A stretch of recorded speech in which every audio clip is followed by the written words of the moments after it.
9:31.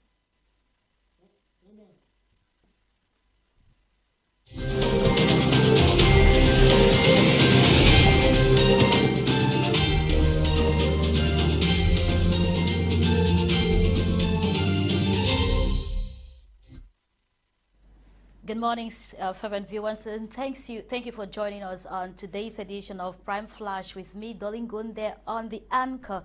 Let's begin informing you with this information, of course, of national interest, where a committee to identify and also to bring to trial sponsors of the crisis in the restive northwest and southwest regions of Cameroon living abroad, particularly in the United States of America, has been created by the Cameroonian government.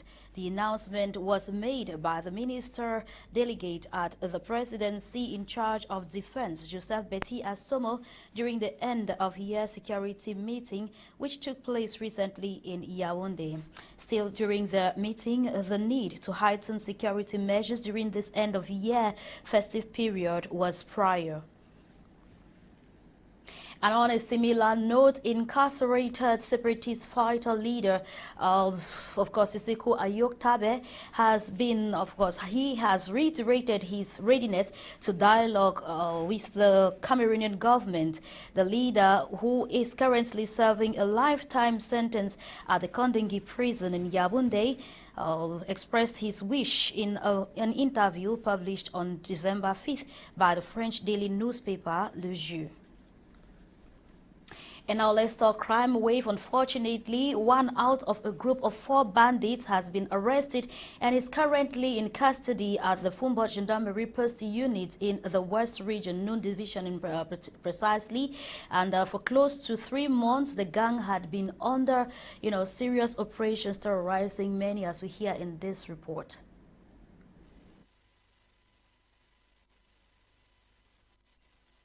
Resources under my jurisdiction, who together with me began considering strategies on tracking down these defaulters. Now it was at the point of identification that this guy was caught producing 3 of his collaborators, and it was from that lead that we discovered these weapons upon arrival of our base. Ils m'ont donc fait appel pendant que j'étais déjà en train de les poursuivre avec ma patrouille. Amongst the objects found with them were daggers, screwdrivers, cartridges, including others, as the victim now shares his own side of the story. Aux environs de 22 heures, je suis descendu à la boulangerie La Paix, acheter. It was around 10 p.m. when I just returned from the bakery to buy some dairy products for my kids. Qui est gendarme, il y a les fleurs devant sa véranda. Je constate les fleurs. Upon getting home, I realized the flowers at the front part of my neighbor's house were shaking, and then I said to myself, this is not normal. Essayez de voir mieux. Je vois le monsieur que vous venez d'interviewer. Il sort derrière moi avec le couteau et avec une torche à main. Il me met le couteau derrière la nuque. Il me dit, donne le sac, on ne doit rien te faire. Lorsque je vais fuir par devant, je rencontre l'autre qui me met l'arme sur la poitrine. Once I returned to the third road, that was when I saw the main bandit bringing out a knife, placing it on my neck with threats, making me to succumb to his requests. J'ai remis le sac qui est sur moi ici. Je les ai donné le sac. Le téléphone qui était dans ma poche, je les ai remis le téléphone. Et les Yahoo, ils ont pris, ils sont partis. But according to the main suspect, he was standing at the wrong place at the wrong time. Ce n'est pas moi qui a ça. Moi, je suis sorti à venir et stopper la moto. Je suis monté sur la moto. Et comme je suis monté sur la moto, maintenant, la moto me dit il va s'arrêter à Pouchette. Il va s'arrêter à Pouchette. Il dit qu'il m'amène à Mao. Il m'a demandé 1000 francs. Il dit que j'ai 700. It is the festive season, and this only serves as an alert for individuals to be more precautious. Indeed, 99 days, they say, is for the thief, but just one for the owner. We keep on talking news where wildfire has consumed several buildings at the government high school in Mokolo in the Betwa 1 subdivision. The early morning fire outbreak is yet to be determined by an exact cause, as we hear more from Joy Ngong in this report. This is what the inhabitants of Mokolo 4 neighborhood woke up to on Sunday, December 4, 2022. Fire had ravaged 2 classrooms and the office of the Senior Discipline Master of Government High School, Mokolo 4. Even the night watchmen could not do anything to stop the tragedy. The fire broke out at 2 a.m. that night, destroying everything on its path. What explains the origin of the fire? The school authorities suspect malicious students who, in the fear of being dismissed based on absences, stormed the Senior Discipline Master's office, searching for attendance sheets, then started the fire.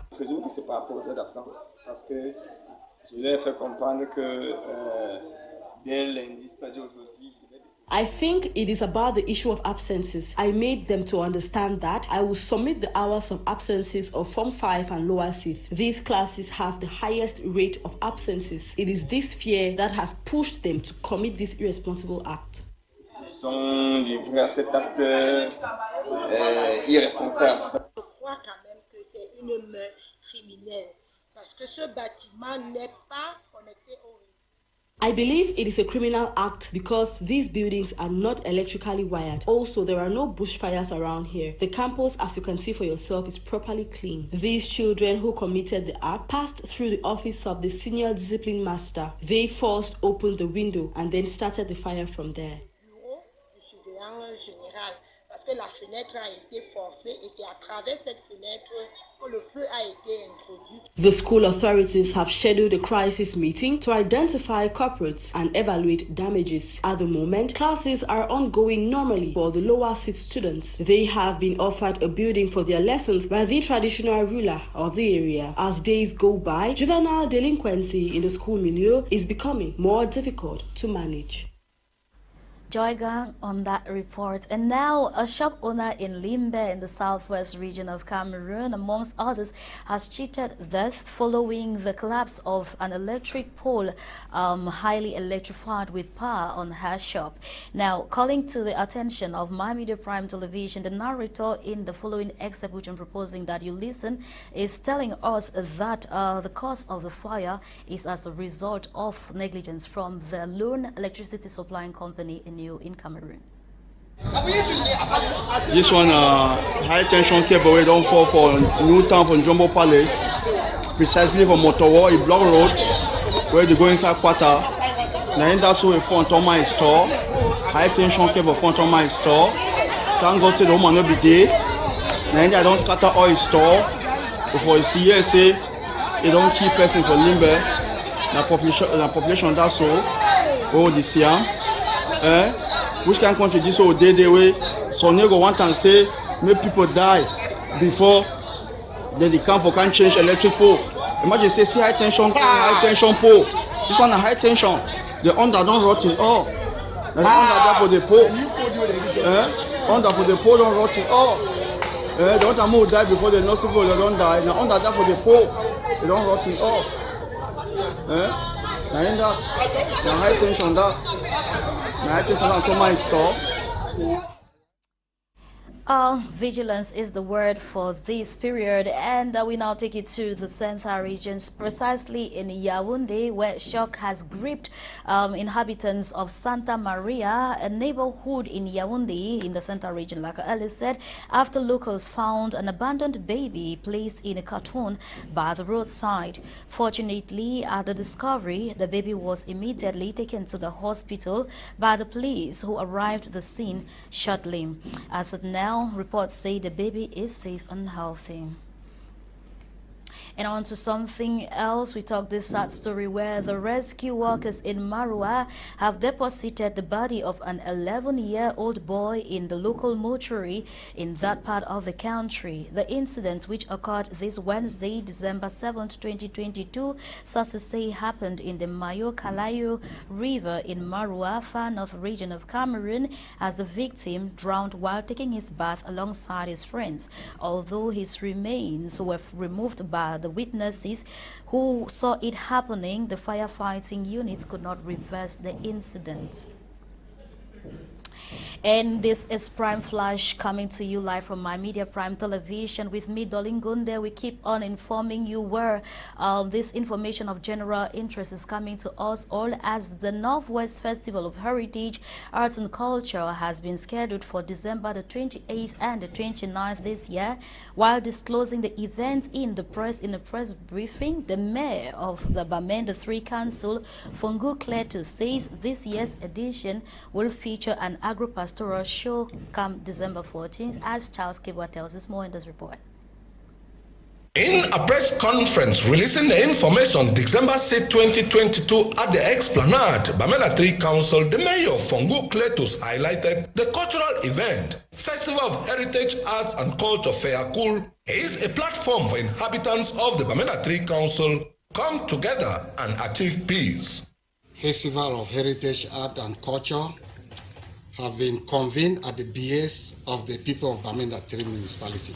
Mayor Fungu Kletos equally disclosed the Bamenda 3 Council plans to invite different dance groups from other regions in this year's cultural festival event and to correct mistakes of the past noticed.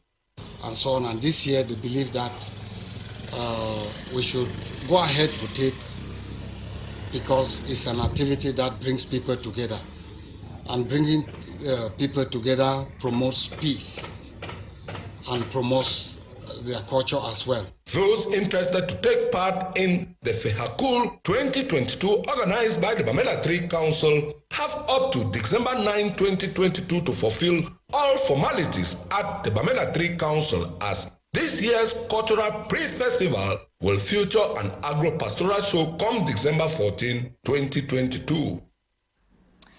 And let's talk what's most trending on the internet right now. It is about the Samuel Eto'o and the Algerian YouTuber saga. The president of Feka Food has, of course, tendered an apology to the Cameroonians, of course, in the world